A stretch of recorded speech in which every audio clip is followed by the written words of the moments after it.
So let's start off with Whatever makes you feel good. let's start off with a little open frame about what we covered this morning, and particularly the experience that you had about what I call the touch exercise, where you're. Oh, you want us to be more specific to that? Yeah, about anything we had this morning about attention deficit disorder, anything that we covered, or what was your experience of that particular exercise of being. And I'll take any suggestions, by the way, on how to refine that particular exercise. What I'm trying to do is give you, you know, the experience of it. And so a lot of times when I do these little things, like for example, I did it in Flagstaff at the EFT specialty deal, and somebody came up to me and said, you know, you really ought to do a visual distraction. And so that's where that came from. So, and the idea of having a parent in front of you talking nurturing and talking critical was a tip that somebody said, you know, you really ought to do that. So every time I seem to do it, we refine it a little bit more. Yes? So my comment has nothing to do with the exercise we did. Okay. One thing that I very much appreciate that I almost wish had been more present, I heard it loudly, and the fact that it really doesn't matter. With each child or person, I need to make an individual assessment and just work with what's present, period. Right.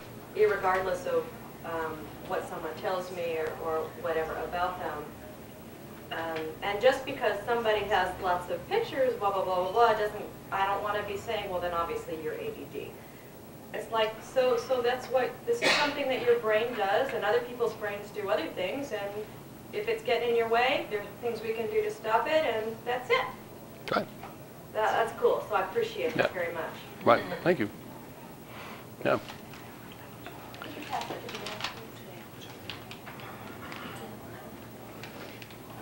In retrospect, I appreciate that when you demonstrated at the beginning of, at the front of the class there, that you were the one in the middle. Because I went into the exercise expecting to be somewhat distracted, somewhat frustrated, and didn't expect the neurological reaction that I had. I literally felt like my neurology was completely screwed up. And made an interesting collection, I'm still screwed up.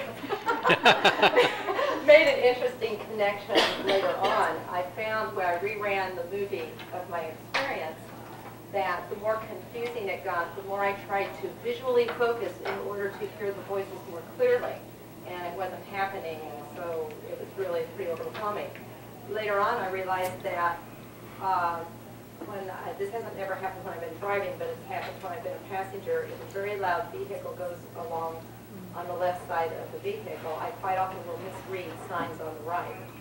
And I don't know if that auditory visual connection that I'm trying to make had anything to do with how I reacted to the exercise, but it was a little connection that I made later on. Mm-hmm. I was the last one in our exercise, so I got to see everybody else, and my response was nothing like I thought it would be.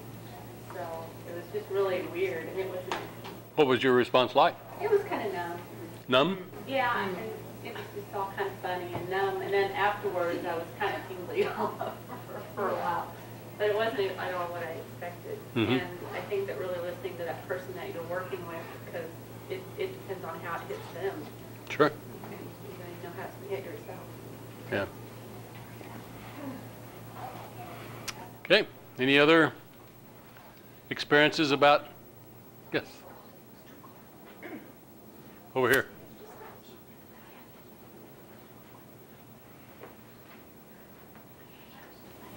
I've done this experiment before, and we had much more in terms of data. We had strobe lights on, and we had loud music going up and down, and we had these hats made out of paper that were floppy that just made noise and crackled in our ears. And I mean, I could take about 1 second of that, and I got furious. But they would set anything like that up. So I'm not sure I'm suggesting it to you, but you might want to add some of those things. I know a lot of ADD people seem to be hypersensitive to sound, so you might want to add, you know, your music or something.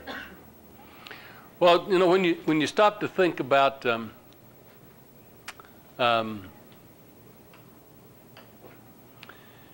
that subjective experience that we have described.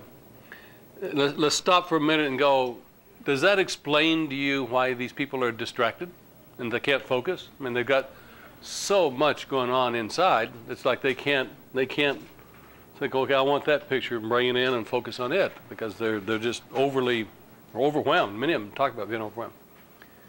The impulsiveness, by the way, has a lot to do with this VK. They have a thought that hits their mind, and their body is responding just like that. They don't run through and say, well, let's see, if I do that, then I'm going to get in trouble. They don't run through that little auditory check. And the oversensitivity to sound has to do with the fact that if they hear an unusual noise, this is my interpretation of what they do. They run pictures about what it might be, and they're almost instantly have to go check to see if it's what it is.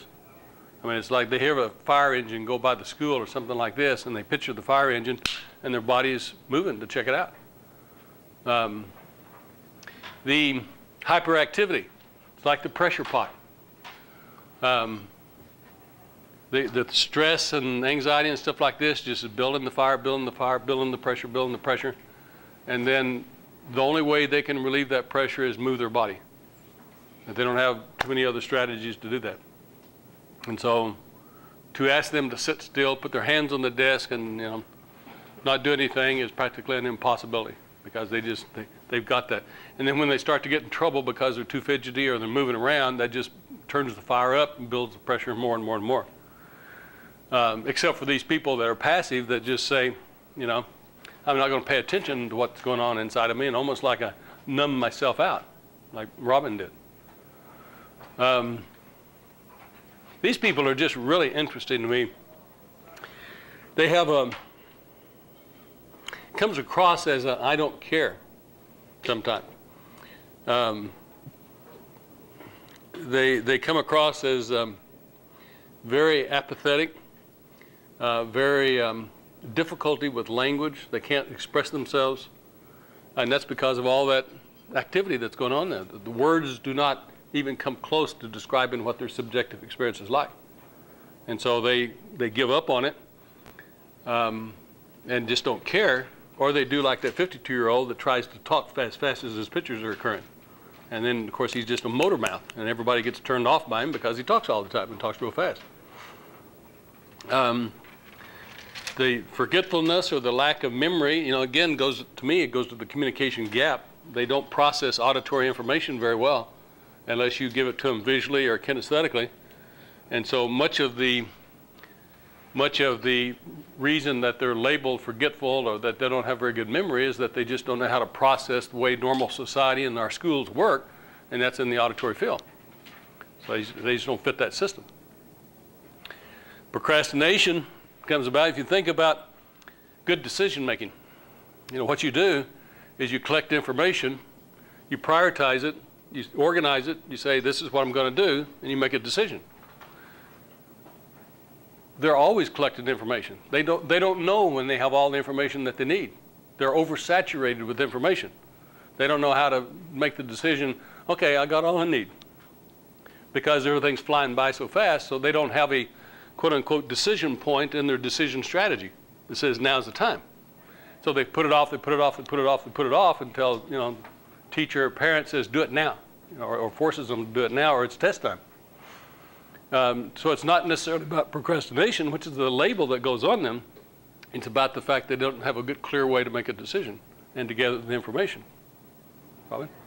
I had somebody tell me that they adopted some children, and they said, well, they're slow and they don't understand verbal commands. You have to give them the verbal commands really slow because their mothers are on crack and the neurons don't fire across their brain as fast as everybody else does, so they don't catch things.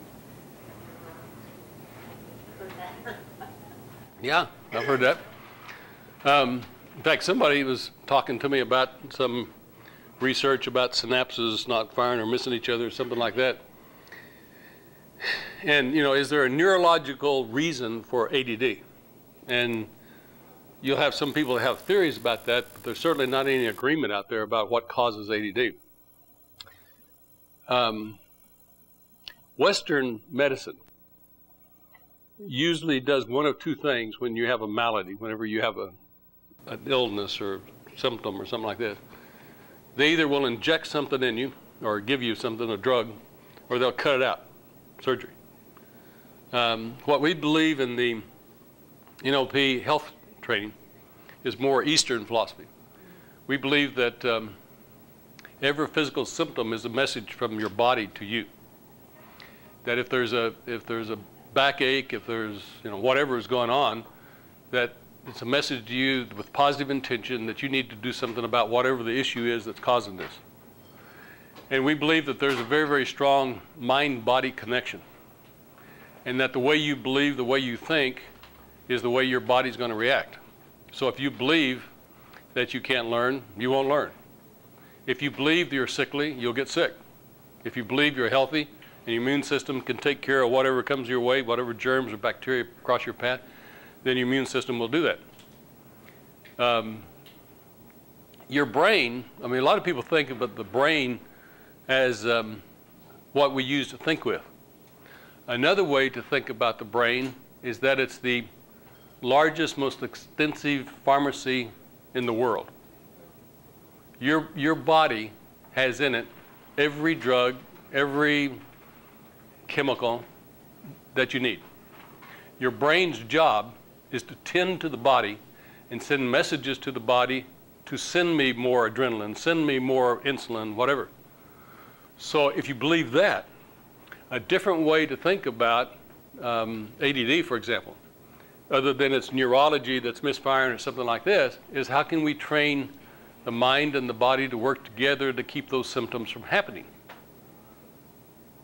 So instead of injecting something from the outside, we retrain the body to do what it's supposed to do. You were born such that your brain controls your body, controls the flow of chemicals and drugs and whatever else you have in there. And as we get older, sometimes as we get sick, sometimes as we become dysfunctional or we get out of sync with ourselves, the brain quits doing that because of those particular problems. We get in conflict with ourselves, for example. And what we need to be able to do is to go in and say, what is the issue that my body is reacting to? What is the issue that is going on in there? How can I solve that dilemma? How can I deal with that issue so that the body will be in harmony again? If the body's in harmony, the body is designed to heal itself, right?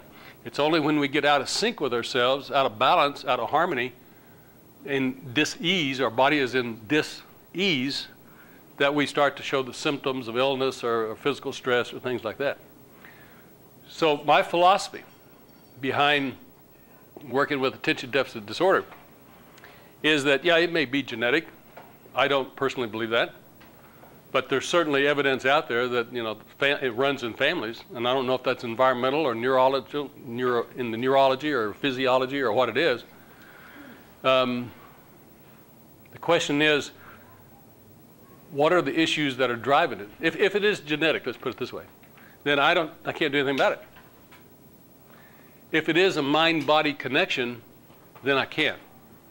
I'd rather believe that it's a mind-body connection and that I have the tools, I have the ways of addressing whatever the issue is that's driving the symptoms of ADD so that the symptoms will go away. And it's the symptoms that make everybody, at disarray with society, so to speak. Yes? But if you're talking about genetic, aren't you saying the same thing? Because genetic is often an imbalance of chemicals or missing something in the system. You're talking exactly about rearranging or having your brain help you. Why couldn't you do that with a genetic thing if it perhaps was? You can. You can. You can, and this is going to be, for some of you, this may be out on the edge just a little bit, so just, I firmly believe that we pass along issues generation to generation in the form of energy. One of the things that EFT does for me is that it allows me to help people at the energy level. And that's almost up at the spiritual level, up in here, when you do that. And there is a theory out there, and this is only a theory, that if your great-great-great-grandmother didn't deal with a certain issue, that's passed to her mother, that's passed on, and now you got it. And if you don't deal with it, it's going to pass on to your kids. Is that like, you often hear of original sin and things like Yeah. that? Yeah. Does that make so? To me, it's see, I'm an old mathematician and scientist. I mean, for me to be talking like this about generational stuff is just way out of the extreme. That left brain stuff that I grew up on just says this can't be. But I've got results by believing that and by working with that. I mean, tremendous results. Well, I had an interesting experience with that particular exercise, kind of along the lines of what you're talking about. And Ed worked with me with the, what do you call it, thing? PSP. Okay. And so when I went into that exercise, it didn't turn out the way I thought it would turn out. I felt like I had a shield around me, and it was like a little bird in a nest, and I was very comfortable, and I could not feel them bouncing me around at all. I could hear her speaking, but it wasn't upsetting when she was being mean to me. I could hear every word, and I could hear what people were saying around me, but it was delightful. It was like, oh, this is really fun. So how did you do that? I guess it may have something to do with the protection he helped me gain from the issue that I have associated to ADD and the pain and the emotional stuff that was coming up this morning. Mm-hmm. Yeah, see, if you have, and I don't know what you did AFT, so, but when you have that pressure cooker that's going, and you build and build and build the anxiety, the anger, and frustration, and being overwhelmed, and all those feelings that are coming up in there because you can't do well in school. It's like you ever like hurt a toe or something like this, and now people are around you, and you have this barefoot with this hurt toe. Are you a little bit sensitive about those people getting too close? Yeah. And if somebody even touches that thing and says, "Wow, don't do that," right? That's what these people are like. It's like they're hyper sensitive because of all that stuff that's going on, and any little thing can kick them off. So they have what I call an inappropriate reaction to the environment around them, not because they intend to do so, but because they're that pressure cooker on the inside. And they're greatly misunderstood because of that. Yes? So is there some way we can protect ourselves or the people we're working with when we're doing that exercise? If I had not been prepared and had gone into that exercise, it could have actually been very traumatic, and I could have reacted very emotional, and it could have harmed me. So is there something that we could ask of our client or the person we're with to maybe let us know if that's happening, or what can we do about that? Well, I generally say to them that if you don't want to do this, don't do it. Don't be the one in the middle. Or if I had the experience with Jeanette. She was fine when she went into the process, but as it started to go along, she had a huge reaction to the process. So they had no indication that was coming. It just sort of wham, it was there.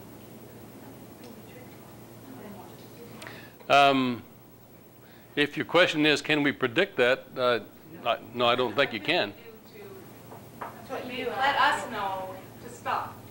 If we needed to stop, is there something that we can communicate ahead of time so they can let us know if they're totally freaking out all of a sudden, they feel it coming on? They just, Able to stay stopped. You have to.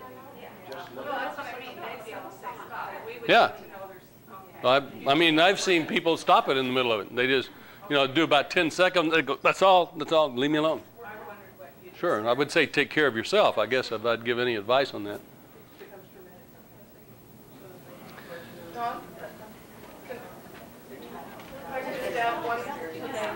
Okay.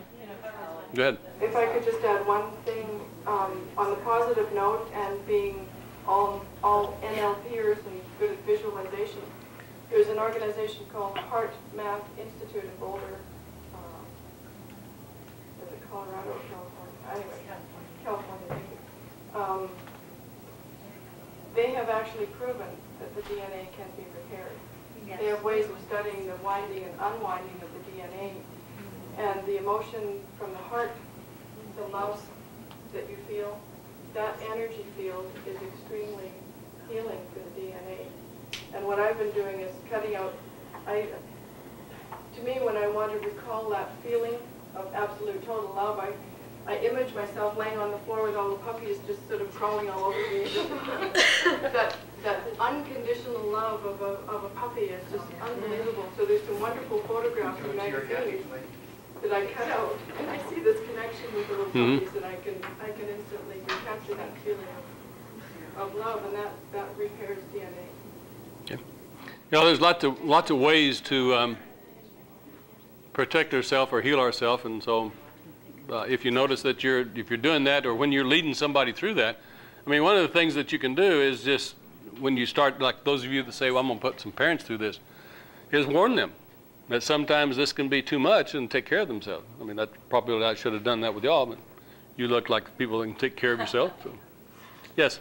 One thing is kind of answering a question that she had about how do you know with somebody you're working with. Let's say we're in the role of we're working with a child that could go like that. An answer to that, and we've already kind of talked about, is that contract setting up front.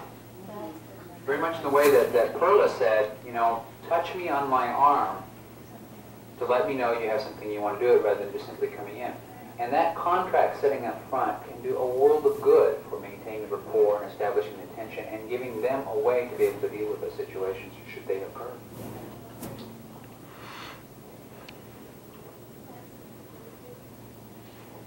Have you ever done any NLP trainings?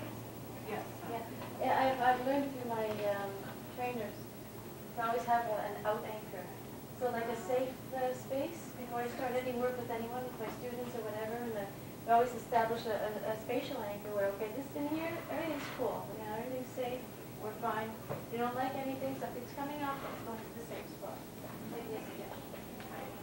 Yeah, those are all good ideas. Let's talk about lack of organization. No metaphor there. When you have all these pictures flying around, it's practically impossible to organize like a project, like a science project or something like that. I mean, what you and I do, when we have a project, we go, okay, it's going to have 6 steps to it, and let's see, do I do this step and this step? And so sometimes we visually, you know, in our mind just say rearrange the priorities or rearrange the steps, and then we just tick it off. They can't do that because they can't stabilize the pictures. I mean, the pictures are flying all over the place, and they think they know what the first step is, and they forget it, and here comes another one. When people have attention deficit disorder, and you talk to them about writing, if they write a theme or a composition, it's so scattered, it's unreal. It's like, here's the thought, here's the thought, here's the thought, here's the thought, here's the thought, here's the thought. No organization at all. Because they basically write at the moment whatever comes to their mind. They have no way to go in there and outline it or say, you know, this is what I'm trying to get, the point I'm trying to get across. Also, by the way, many times their writing is real scribbly. Can't hardly read it because they're trying to write to catch up with the pictures in their mind. And so they're trying to write real fast, and they can't possibly do that. But the handwriting looks like chicken scratching. I mean, that's not just true with people with ADD, by the way. Yes, Di? I worked with a young boy over about 4 weeks, and over that 4 weeks we had to write a story, and it was a fantastic adventure story. And he wrote it over the time that I was working with him. And to read the story again, to read the beginning going through each week to the end, the last week was just amazing to see how he had sorted himself out and how clear his story was, how fuzzy the start was, and then the middle started to mix and become clearer as he got along. But it's exactly true as Don said, you know, you could see the clearing was happening as he went through the story. In the end, it's just fantastic. Mm-hmm. Yeah. I don't think you would have got there had you finished it like it started. Now, because... It's on the subject. Okay. Do you suppose that the fact that it is such a huge undertaking and it's so painful to have to do this organization, that connects with the avoidance of the pain, basically, and goes back to the procrastination? Sure. It all ties together. Yeah. It's basically, well, let me go on into the next thing I'm going to talk about, and then I'll kind of get at that point that you're talking about. When I was pulling all this information together, and you know, what's the subjective experience of somebody with ADD symptoms, I do a lot of work, as you will find out, with the logical levels. If a client comes in to see me, I put this template over my mind's eye as I look at them through the logical levels and go, where's the issue? You know, what logical level do I need to be working with them? When you think about the classic ADD, most of it is at the behavior level. And we try to do behavior modification things. You know, we'll have quiet rooms, or the teacher will put them in certain parts of the room so they won't be distracted and things like that. So most of our way we try to help them is in the bottom two levels. As I went second position with the ones that I was working with initially, it goes back to those little kid whose dad sat on him and stuff like this. What I found in practically every one of them was a sense that their mind was out of control. Sometimes it was a sense, just a sense. For many of them, it was terribly, terribly frightening. They felt terribly overwhelmed. It's like they were almost phobic of the fact that of what people thought about them, because they couldn't control their mind. After a while, perhaps in school, because they couldn't do the behaviors in the classroom that the schools wanted them to do, they started to develop beliefs. First of all, beliefs that my mind is out of control. Usually they'll have one of two beliefs. My mind won't let me do this, or I can't control my mind. One or the other, and they lead you in two different directions. After they've done that for a while, and they still can't change their behavior in the classroom, and they realize and believe that their mind is out of control, then they kick it up to the identity level. They start having beliefs about themselves as a person. I'm weird. I'm different than everybody else. I'm a lousy student. People don't like me. And all of that is at the identity level. And those are all beliefs that they develop. Sometimes what happens after that is that they go up and they start developing beliefs about, why didn't the schools do something for me? Why did God do this to me? I'm not to blame. I don't deserve this. And then they start acting out against the schools, against society. They start dressing differently. They start doing the antisocial things because they're rebelling against the system that they're in, whoever the authority figures are that didn't come to their help. So what I found was, my definition of ADD is not just that they have a set of behaviors like this. It's that they develop symptoms, if you will, through all the logical levels. And if we go in and try to solve the problem here, it's not going to work. What they attempt to do by taking Ritalin, by the way, or taking a drug, is to slow the mind down so that it is controllable. And sometimes it works. Many times it doesn't. And they still don't know why taking a drug like Ritalin, which is speed, slows the mind down. What happens is there's a huge black market out there in our schools where the normal kids, you know, will buy the Ritalin from them. They'll beat them up to get the Ritalin because they'll take it and get a high. So there's a whole lot of stuff going on out there about the use and misuse of Ritalin. I don't know how many articles I've read in the newspaper and heard over TV, and like the growing use of Ritalin, it's being overprescribed, and ADD is being overdiagnosed, et cetera, et cetera, et cetera. And they're all right, I believe. So for you and I, the question is not about that. The question is, if we have somebody that comes in, how are we going to help them? What are we going to do? What I do is that I go after all the logical levels. I change their beliefs about the way they feel about themselves, about school, about their values, about everything. I do a complete overhaul up and down the logical levels. How do I start? I start like this. I want to find out if they can control their mind, if they can control those pictures or not. So in the assessment process, wherever that is, up on the wall, in the assessment process, whenever we do the visualization thing, when I'm having them spell a word backwards, one of the things I'm looking for is, can they stabilize that picture in their mind? And I don't care if it's ADD or not. Some people will say, well, you're checking to see if they're ADD or not. The diagnosis doesn't bother me at all. I mean, at first, when I started doing this, I talked about the true ADD person. True ADD person was somebody that couldn't control the pictures. I don't even know what a true ADD person is. I just know if they can control the pictures in their mind, I can help them. If they can't control the pictures in their mind, I teach them to control the pictures in their mind. Once I've taught them to control the pictures in their mind, I can help them. Because of all these symptoms, wherever they are, of all these symptoms of ADD, the attitude about school, the trauma, all of those things are doable. You know, different professionals can do different parts of those symptoms.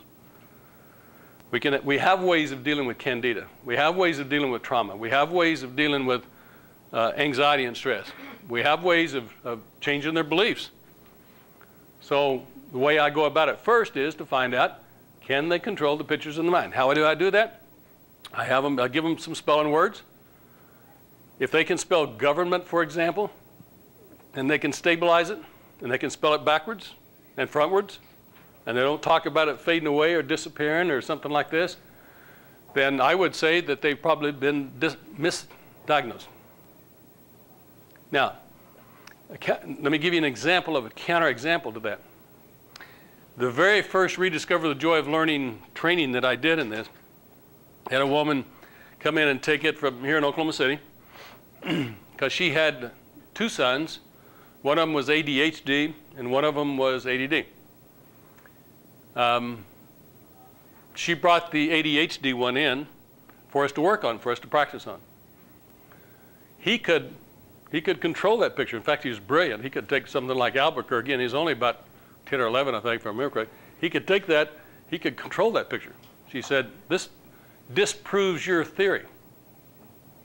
And I said, well, let's take a look at it. So I had her bring him in after the training was over with, and as I was talking to him, I said, when do you have the symptoms of ADD? And his answer was, when I'm bored. And what happens to him is, like when he's in school sometimes, or when this is a little trigger, when he doesn't have anything to do.